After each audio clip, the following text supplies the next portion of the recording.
Welcome back to the deep dive. Before we jump in, I want to speak directly to you for a second, the listener. We know you are a learner. You are that person who wants to cut through the noise, skip the fluff, and get straight to those big aha moments. Absolutely. And today, we have a phenomenal subject for you. We're examining a comprehensive encyclopedic history of a really specific yet massively impactful event, the Treaty of Brest-Litovsk, signed on March 3rd, 1918. Right, and our mission today is to explore how this largely forgotten, frankly bizarre peace agreement between Soviet Russia and the Central Powers, so that's primarily Germany and Austria-Hungary, how it temporarily redrew the entire map of Europe. Yeah. We are going to look at how it fueled ongoing revolutions, dismantled an empire, and arguably planted the very earliest seeds for the Cold War. Okay, let's unpack this. Because to understand the mechanics of this treaty, we first need to look at the power vacuum that made it possible. I mean, by late 1917, the Russian Empire is fracturing. It's completely falling apart. Right. The Tsar has already abdicated. And you have this provisional government trying to maintain order, but they make the fateful decision to keep fighting against Germany and Austria-Hungary.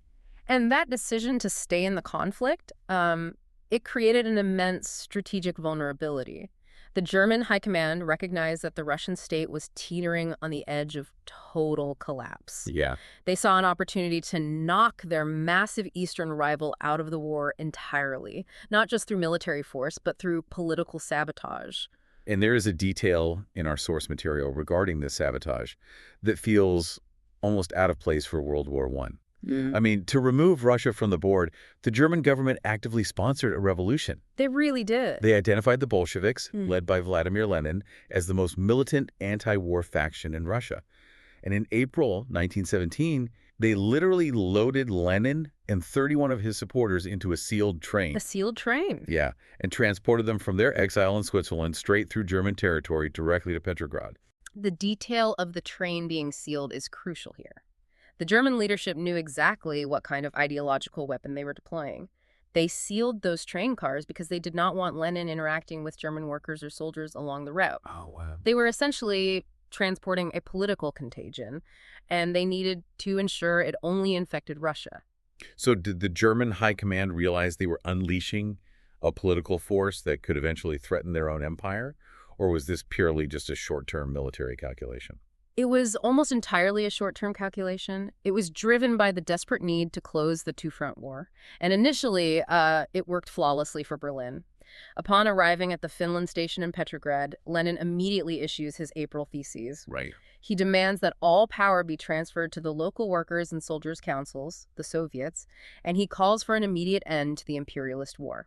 Throughout that summer and fall, Bolshevik agitation systematically dismantles whatever discipline remained in the Russian military. So with the military hierarchy breaking down, the momentum shifts completely to the Bolsheviks, which of course culminates in the October Revolution. The Red Guard seize the Winter Palace, the provisional government is arrested, and suddenly Lenin's faction is in control. Exactly. And their undeniable top priority, literally the promise that got them into power, is ending the slaughter at the front. So they pass the decree on peace and initiate talks with the Central Powers. And the environment chosen for these talks perfectly mirrored the devastation of the conflict itself. The negotiations were hosted in the fortress of Brest-Litovsk, which is located in modern-day Belarus. But the Russian army had employed a scorched earth tactic during their retreat in 1915, so they had literally burned the town to the ground. Here's where it gets really interesting, because the delegations arrive at this ruined fortress, and they are forced to live in temporary wooden structures built within the courtyards. And the clash of cultures inside those structures is just fascinating. It's completely surreal. On the Central Power side, you have the traditional elite of European empires. German and Austro-Hungarian princes, high-ranking generals, and aristocratic diplomats in full uniform. Right, and sitting across from them is a Soviet delegation intentionally designed to represent a new revolutionary society. It is led by Adolf Joffe, and it includes ordinary peasants, Marxist historians, and Anastasia Bitsenko. Oh, this is wild. She was a woman who was a former assassin representing a socialist faction. She had literally murdered a czarist minister years prior. And despite this massive ideological chasm, the initial vibe of the negotiations is surprisingly cordial. You have these aristocratic generals and revolutionary assassins amicably eating dinner together in the officers' mess hall. Yeah, passing the salt. Exactly. But that cordiality masks a very dangerous diplomatic naivety on the part of the newly formed Soviet government. Very much so. The Bolsheviks entered the talks armed with a slogan, not a geopolitical strategy. Their primary demand was peace with no annexations or indemnities, meaning they proposed a settlement where no nation would claim new territory and no nation would be forced to pay financial reparations. Which sounds great, and the Central Powers actually agreed to this framework, which feels like a massive victory for the Soviets. Xia thinks he has successfully negotiated a peaceful exit without losing a single acre of Russian land. He even telegraphs Petrograd to celebrate the diplomatic win. But the semantic trap closes very quickly. The Central Powers accepted the principle of no annexations conditionally. They agreed to it only if all belligerent nations, so that includes Britain, France, and the United States, also agreed to a universal peace without annexations. Which, of course, the Western allies completely ignore. I mean, they are not about to end the war just because the Bolsheviks asked nicely. Precisely. Since the West refused to participate, the Germans informed the Soviets that the condition was void. Furthermore, the Germans brilliantly weaponized another Bolshevik principle against them: self-determination. Oh, right. Germany claimed they were not annexing territory. Rather, the peoples of Poland, Lithuania, and Courland were simply exercising their right to self-determination by choosing to separate from Russia. While conveniently remaining under German military protection. Exactly. And the reality of this semantic maneuvering is revealed during one of those shared dinners on December 27th. German General Max Hoffmann casually sets the record straight over the dinner table, laying out exactly how much territory Germany intends to separate from the former Russian Empire. And the Soviet reaction, as documented in our source material, is visceral. The illusion of an equal, comradely peace just shatters. Adolf Joffe is described as looking as though he had received a physical blow to the head. And Mikhail Pokrovsky, the Marxist historian on the delegation, literally weeps at the table. He realizes Germany is preparing to tear 18 provinces away from the Russian state. So this brutal reality check forces a complete pivot in Soviet strategy.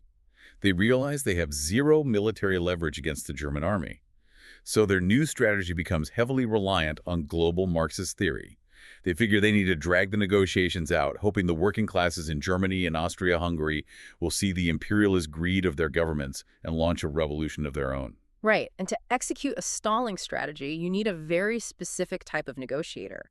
Leon Trotsky, the Soviet Commissar of Foreign Affairs, travels to Brest-Litovsk to personally relieve Joffe and take command of the delegation. Trotsky was practically built for this kind of theatrical defiance. I love the quote from the source where he says, "To delay negotiations, there must be someone to do the delaying." What's fascinating here is how Trotsky weaponizes the diplomatic process itself. He immediately terminates the sociable, shared meals with the Central Powers. The amicable dinners and the officers' mess are over. Instead, Trotsky turns the negotiating table into a global megaphone. He starts grandstanding. Exactly. He engages the German diplomats in highly abstract, complex philosophical debates on Marxist first principles. Because he isn't actually trying to debate where the border should be drawn. He is trying to put imperialism on trial. He hopes that the transcripts of these negotiations will be published in German newspapers, showing the German proletariat that their leaders are demanding brutal conquest, thereby sparking a worker uprising in Berlin. And while Trotsky is delivering these sprawling ideological lectures just to run out the clock, the German high command is experiencing severe internal friction over how to handle the conquered eastern territories. You have a fascinating split in the leadership.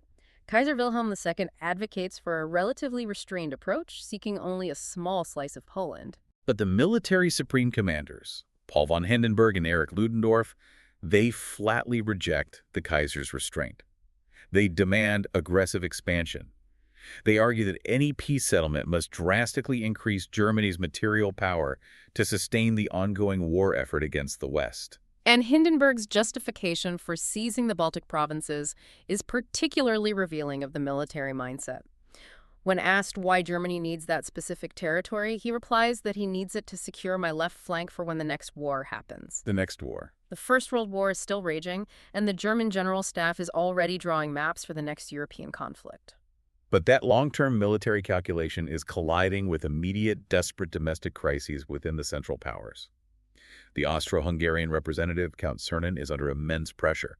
His government does not care about securing flanks for future wars. They care about the fact that the city of Vienna is on the verge of starvation. Right. Cernan is so desperate for the grain reserves in the east that he threatens to make a separate peace just to secure a food supply. And this severe domestic pressure creates an opening for a third party to upend the entire conference. A separate delegation arrives at Brest-Litovsk, representing the Ukrainian Rada, which had recently declared independence from the crumbling Russian Empire. The Ukrainian curveball. Because they recognize the vulnerability of the Central Powers, they step in and offer to sign a separate peace treaty. They promise to deliver the massive quantities of grain that Austria-Hungary desperately needs, grain that ultimately prevents a famine in Vienna. And in exchange, the Central Powers agree to hand over the Polish city of Cholm to the new Ukrainian state. And by signing the separate treaty with Ukraine in early February, the Central Powers completely outmaneuver Trotsky. The Soviets no longer have a monopoly on the Eastern peace process. General Hoffman finally runs out of patience with the philosophical debates, produces a map with the newly dictated borders severing massive portions of the Russian Empire, and gives Trotsky a 9-day recess to sign it. So Trotsky returns to Petrograd with this devastating ultimatum. And rather than accepting defeat, he proposes one of the most audacious diplomatic gambles imaginable. He convinces the Soviet leadership to declare a policy of no war, no peace. It is a staggering geopolitical bluff. The Soviets return to the table and announce that they are unilaterally terminating the war and entirely demobilizing their army, but they formally refuse to sign the peace treaty. They're betting everything on the assumption that the German working class will be so moved by this peaceful gesture that they will refuse orders to attack a demobilized, non-threatening Russia. And the bluff fails in spectacular fashion. Spectacularly. The German military is not swayed by the gesture. On February 16th, General Hoffman simply announces that the armistice will expire in 2 days and hostilities will resume. When that deadline passes, 53 German divisions advance eastward. And because Trotsky had ordered the demobilization, the German army is essentially marching into empty territory. They face almost zero resistance as they rapidly capture vast stretches of the Baltics, Belarus, and Ukraine. The speed of the German advance creates absolute panic in Petrograd.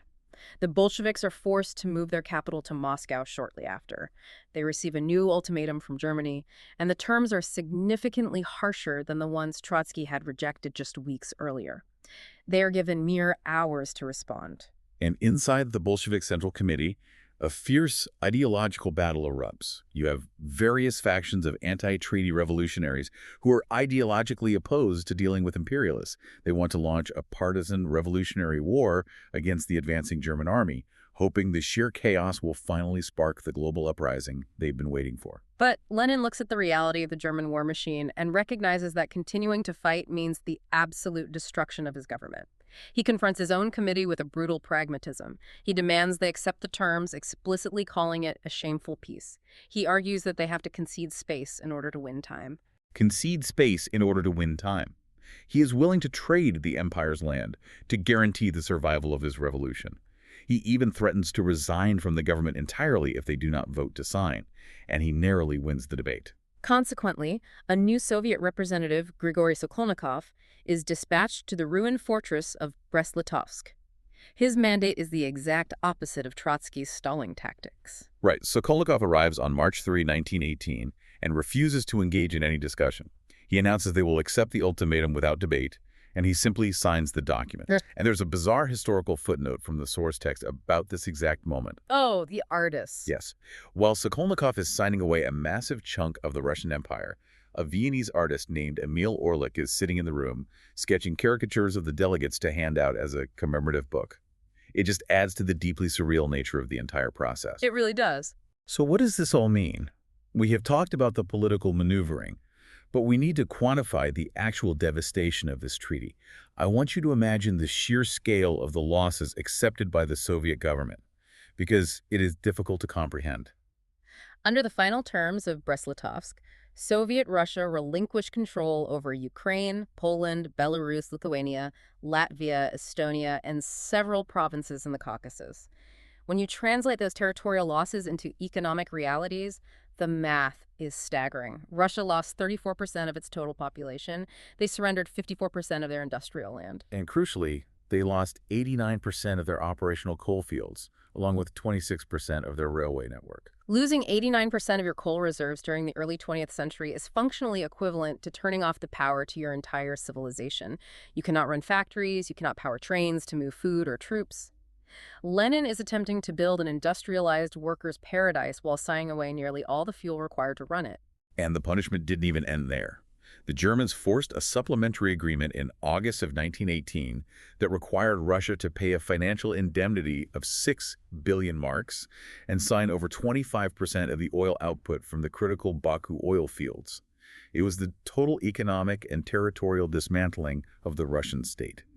If we connect this to the bigger picture, we can see how this treaty fundamentally altered the final year of World War I. For the German High Command, it initially appeared to be their greatest triumph. It formally closed the Eastern Front, allowing them to transfer approximately 1 million veteran soldiers to the West. This massive influx of manpower fueled the devastating German Spring Offensive of 1918, which severely tested the Allied lines in France. Yet, the source highlights that this monumental victory in the East actually transformed into a fatal strategic blunder for Berlin. Absolutely. German leadership discovered that conquering territory is entirely different from pacifying it.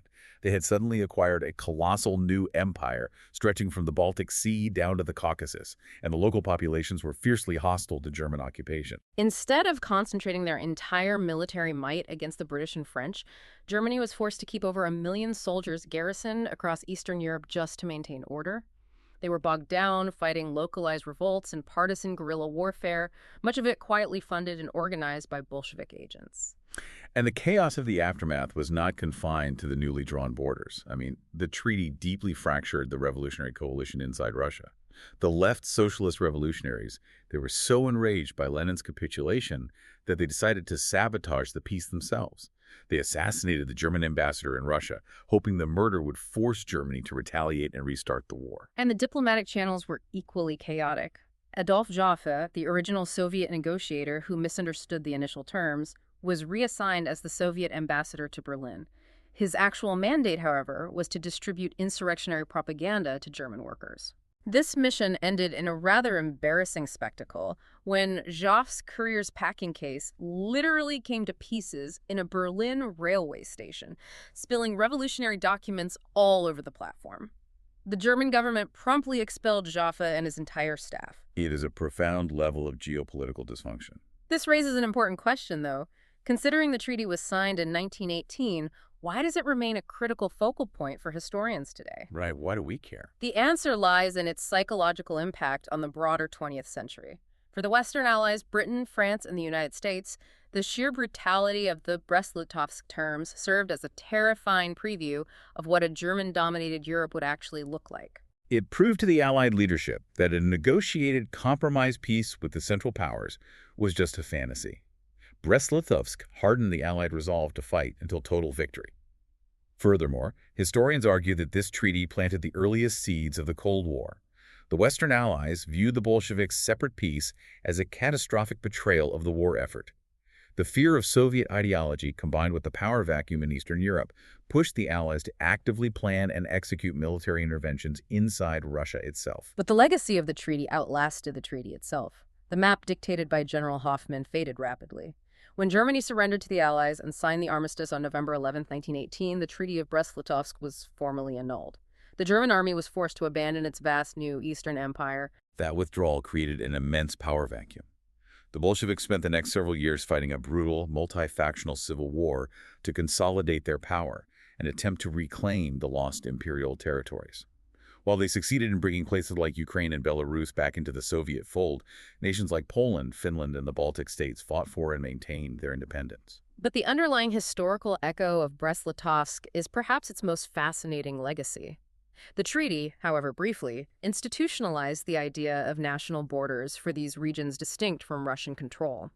It awakened and legitimized nationalist identities in places like Ukraine and the Baltics. That leads to a detail from the text that perfectly bridges 1918 to the modern era. Even though the treaty was annulled mere months after signing, the western borders it imposed upon Russia are nearly identical to the post-1991 borders established after the collapse of the Soviet Union. This desperate, short-lived agreement effectively drew the architectural blueprint for modern Eastern Europe. It demonstrates how a single diplomatic event can set historical precedents that lie dormant for decades, only to reemerge when imperial structures finally collapse. To wrap up our deep dive today, we have traced the life of a peace treaty born from a sponsored revolution and a sealed train ride.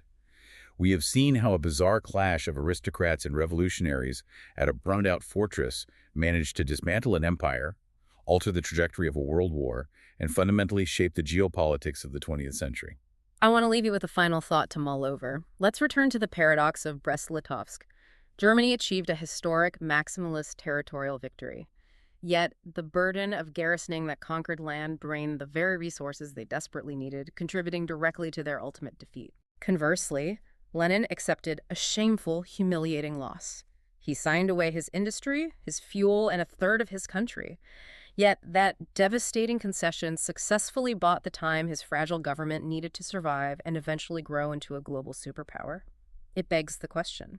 In negotiations, whether in grand geopolitics or managing strategic conflicts in our own lives, when is accepting a devastating short-term loss actually the only viable path to long-term survival? That is a phenomenal question to end on. Thank you so much for joining us on this deep dive. It has been a pleasure unpacking this history with you. Until next time.